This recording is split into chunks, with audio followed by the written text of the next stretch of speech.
శనారంకెళ్ళి ఈ స్కూళ్లకు తాతిళ్ళు ఇక పోరలు పొద్దుగాలు లేచిండ్రంటే పతంగుల మీదనే వాడతారు.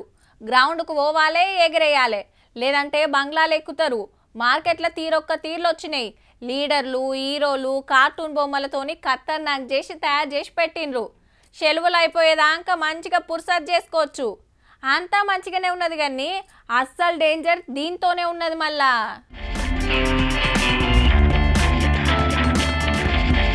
మొత్తం షైనా మాంజానే బిండలకు బిండలు తెచ్చిపెట్టిండ్రు. మంచిగా పట్నంలా పతంగుల దుక్నాలన్నీ పుణుకులాడితే గింత మాల్ దొరికింది. ఓ లారీకి సరిపోతుండొచ్చు. ఇలువ ఎంతనో తెలుసునా? దాదాపు 1,24,52,000 లెక్కకైతే ఇది మన తాన బ్యాన్ చేసిండ్రు.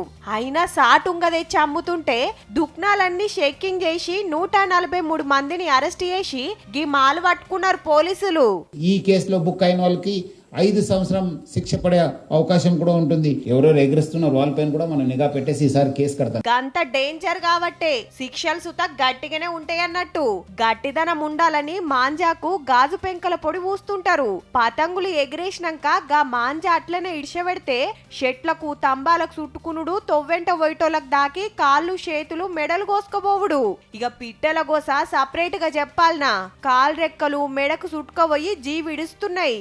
ఎగరేస్టోళ్ళకు సుత డేంజరే. గాల్లో వేలాడే కత్తి, అదృశ్య కత్తి. చూడండి, ఇది ఒకసారి చూసారు కదా, ఇది మనం మెడకు తగిలితే ఏంటిది పరిస్థితి.